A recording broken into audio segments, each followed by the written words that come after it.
Hello अस्सलाम वालेकुम, मैं हूं सलमान हयात खान और welcome to the new blog. पिछले ब्लॉग में आपने देखा होगा कि हम एक बर्थ सर्टिफिकेट लेने जा रहे थे। किसका बर्थ सर्टिफिकेट था वो आपने थोड़ा बहुत पिछले ब्लॉग में देखा होगा और अब आप आगे देखेंगे। वक्त करीब था और फाइनली हम लाइबा को हॉस्पिटल ले गए, जहां पर कुछ तो होने वाला था और कुछ अच्छा ही होने वाला था। एक नई दुनिया शुरू हो रही थी और जिंदगी में बहुत बड़े बदलाव आने वाले थे। तो चलिए चलते हैं 1 जून 2023 में। और हमारी जिंदगी का वो खास पल आ ही गया था। जब डिलीवरी का टाइम होने वाला था तो हम लोग तैयार होकर निकल गए जिला अस्पताल के लिए। लाइबा अल्लाह से राब्ता रखे हुए थी और लगातार कुरान पढ़ रही थी। मैंने थोड़ी सी मस्ती करने की कोशिश भी की, लेकिन लाइबा सीरियस ही थी क्योंकि सीरियस होने की बात भी थी। फिर हम पहुंचे जिला अस्पताल के अंदर, जहां लाइबा को इमरजेंसी रूम में ले जाया गया, जहां उसके कई सारे टेस्ट दोबारा हुए और इन टेस्ट के बाद पता चला कि लाइबा की नॉर्मल डिलीवरी होना मुश्किल है और ऑपरेशन ही होगा। फिर क्या था, लाइबा को वेटिंग रूम के अंदर एडमिट कर लिया गया और पूरी फैमिली इकट्ठा हो गई, जहां हमने लाइबा को रिलैक्स करने की कोशिश की। ताजुब की बात यह थी कि हमारा बेड नंबर 1 था, हमारी शादी भी नंबर 1 थी और प्रेगनेंसी भी नंबर 1 थी और उस दिन तारीख नंबर 1 थी। मैं लाया लाइबा के लिए मुरादाबादी दाल क्योंकि उसकी वो फेवरेट है और डॉक्टरों से सीरियस मशवरा होने के बाद फाइनली लाइबा को ऑपरेशन थिएटर के लिए ले जाया गया।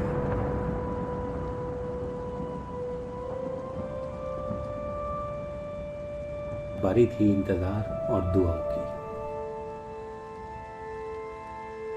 ये वो मोमेंट था जब लाइबा अंदर गई और हम लोग बैठे हुए हैं, इंतजार कर रहे हैं, सारी चीजें हो रही हैं।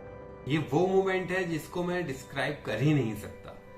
मतलब मुझे यहाँ अपने आप को जाहिल कहने में शर्म नहीं आएगी, क्योंकि मुझे नहीं पता कि मैं कौन सी भाषा के, किस लैंग्वेज के कोई से वर्ड को इस्तेमाल करूं और बता सकूं कि मेरी फीलिंग्स क्या थी उस वक्त। हमारे घर के शेर का, उस चिराग का, उस जिंदगी का सामने आना, उस इंतजार के बाद उसे जिस तरह वो आया और देखा, मैं सच में नहीं बता सकता कि मुझे उस वक्त क्या फील हो रहा था। और स्पेशली जब उसकी वो चीखें थी, रोने की चीखें, तो बजरंगी भाईजान में जैसे वो लास्ट में मुन्नी ने मामा चिल्लाया था ना, तो जो एक वो गूज बम्स आए थे ना, उससे भी ज्यादा वो गूज बम्स थे मेरे लिए जब मैंने वो आवाज सुनी थी।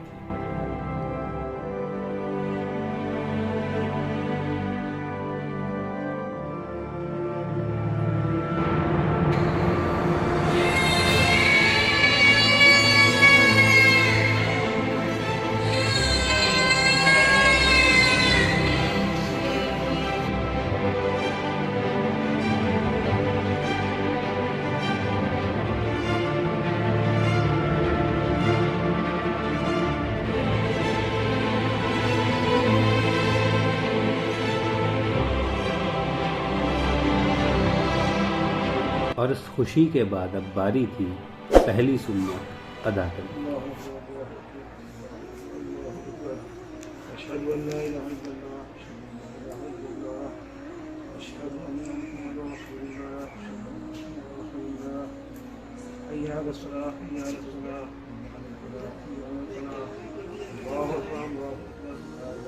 दादा की अजान सुनकर जावियार राजा बन गया और फिर शुरू हुआ मिठाई का दौर, जहां सबके मुंह मीठे होने लगे और लोगों के चेहरे खिलने लगे।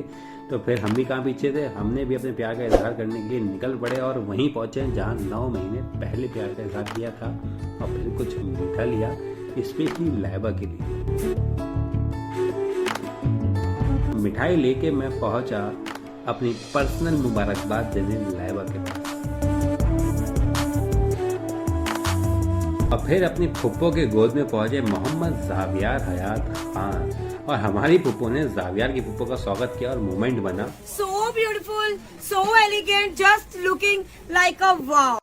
उसके बाद पहुंची ZI प्रोडक्शंस की टीम, अपना गैंग हाजिर हो चुका था जो एक एक करके मुबारकबाद दे रहा था। और सबकी मुबारकबाद लेने के बाद हमने ZI को टीम जैसे आई थी वैसे ही वापस भेज दिया, क्योंकि हमें भैया करनी थी पेट पूजा।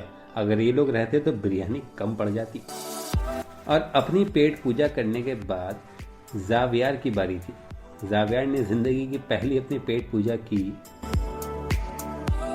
फिर लाइबा को हाई पेन किलर देकर सुला दिया गया।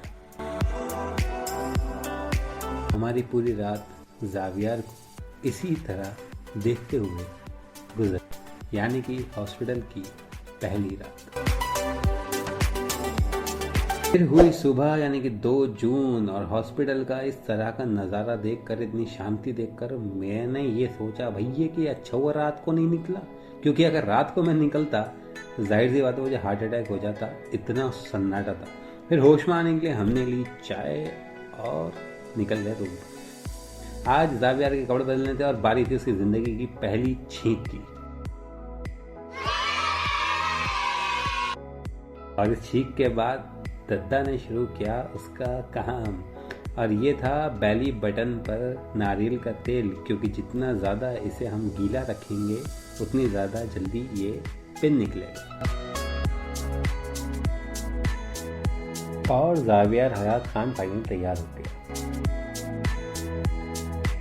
इसी तरह मरीजों को आता देखकर पूरा दिन और रात को खाकर अपना टिफिन हमारे हॉस्पिटल के कट गए पूरे 5 दिन। तो अभी बाकी है मेरी जुबानी, अगले व्लॉग में मिलेगी एक और नई कहानी। तो जुड़े रहिए, चैनल को सब्सक्राइब करिए, दोस्तों के साथ वीडियो को शेयर कीजिए, पसंद आए तो लाइक भी कीजिए। मिलते हैं अगले व्लॉग में। अल्लाह हाफ़िज़।